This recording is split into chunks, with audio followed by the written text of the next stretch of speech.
Hey heroes, Mike from Odyssey, and this is how sugar affects the body. So we all know there are plenty of health problems often linked with sugar consumption. So I'm going to go through a few of them with you today, and hopefully you'll learn something new. So the first one that we're going to look at is cravings and weight gain.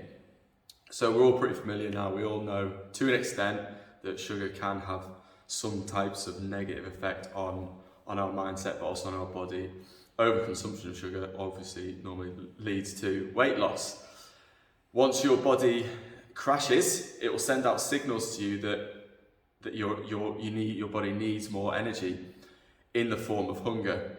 Specifically, you will likely start craving sugars that provide a large amount of quick release energy, like sugary foods. Unfortunately, these cravings often lead to essentially just a vicious cycle of you grabbing something that's high in sugar from your cupboard or your fridge, and you'll eat it, and then you'll only be hungry again in the matter of an hour, half an hour, sometimes 2 hours. Additionally, on top of that, sugar has been shown to encourage resistance to the brain hormone, which is called leptin, which is a hormone that regulates your hunger by telling you that you've had enough, that you're full. So even if you are full, a diet that's high in sugar, it's harder for your body to alert you that that's the case and release that hormone.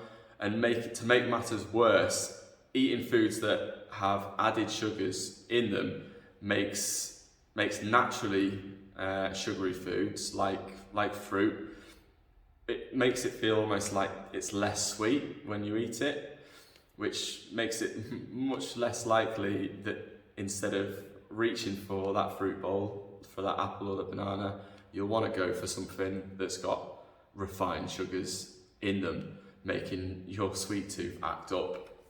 So keeping those facts in mind, it's no surprise that many people have gone so far as to compare sugar cravings to an addiction, like it being addicted to drugs or alcohol. It has the same sort of impact on your brain. Next, we're looking at type 2 diabetes.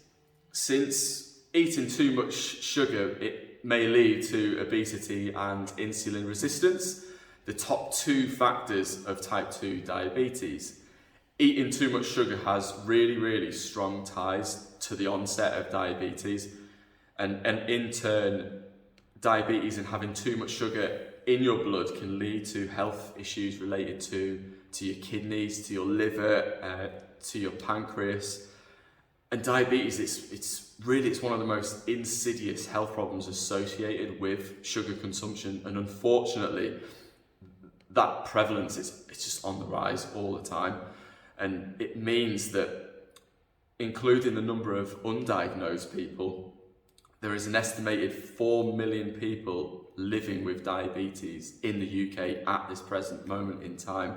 And that represents approximately 6% of the overall population. So 1 in 16 of us in our country or in the UK are diagnosed with diabetes.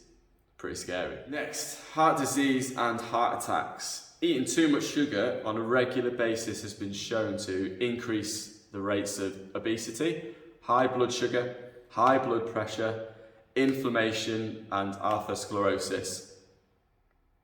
All of these issues are risk factors to heart disease and other heart issues like heart attacks. Putting it bluntly, a high sugar diet is linked to heart disease. It's pretty much fact. Heart and circulatory diseases cause a quarter of all deaths in the UK, which is more than 160,000 deaths per year, which averages out at 460 a day, or 1 every 3 minutes in the UK. That is pretty frightening facts. Next, something I'm really interested in, brain fog and decreased energy. When we regularly consume too much sugar, your body it's constantly just oscillating between peaks and crashes. These highs and lows make it extremely difficult to concentrate and focus. And the result is what a lot of people now call brain fog. This sort of drain of energy in your mind and your body, it makes everything so much more difficult if you're trying to work or you're trying to go to the gym, those sort of things. This massive amount of sugar that you could potentially put in your body, it just has such a negative impact on that, and it'll just slow your focus, slow your concentration right down. Next, difficulty sleeping. This is something that probably affects quite a lot of you. When you eat sugary foods, especially late at night, that spike in energy that you'll get follows with a difficulty to eventually wind down and get to sleep.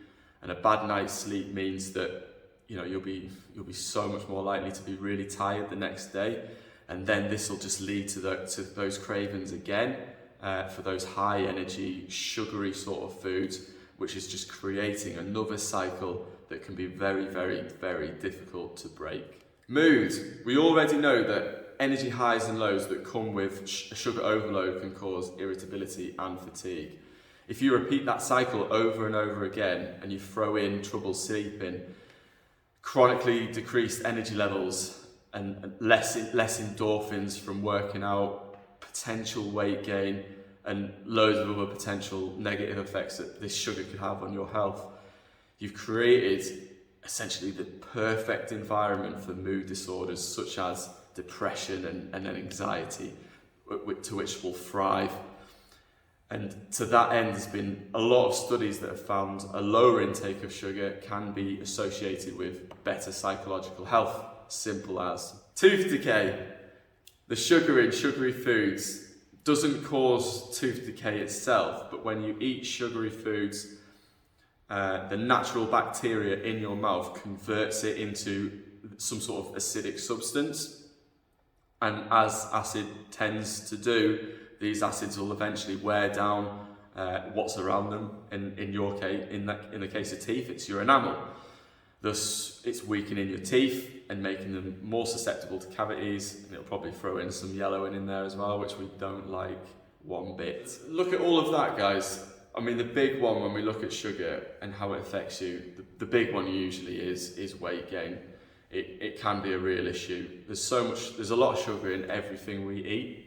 Obviously, you've got your bad products like your chocolate bars and your crisps and cookies and everything like that. Obviously, that's got a lot of sugar in, but natural foods as well do have sugar in as well. So even if you are eating relatively healthy and snacking a little bit, you are consuming quite a lot of sugar. So it's just being mindful and just checking what we're eating all the time and thinking to yourself, most people now, you do have some common sense, and if we're eating a lot of chocolate, you know that you need to cut that down, because that'll be the one reason or the main reason why you could potentially be putting on any weight.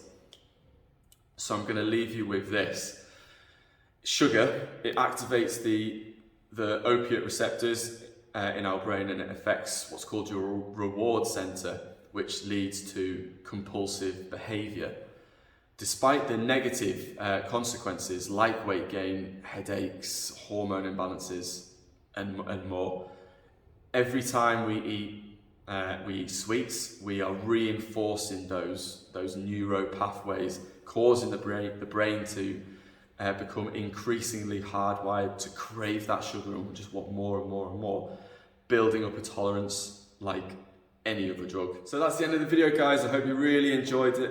Please comment below if you like sugar a bit too much, or you've got some really good ways of tackling that type of issue. And make sure to like and subscribe. We really, really appreciate all your support, and I'll see you all very soon on the next one. Thank you.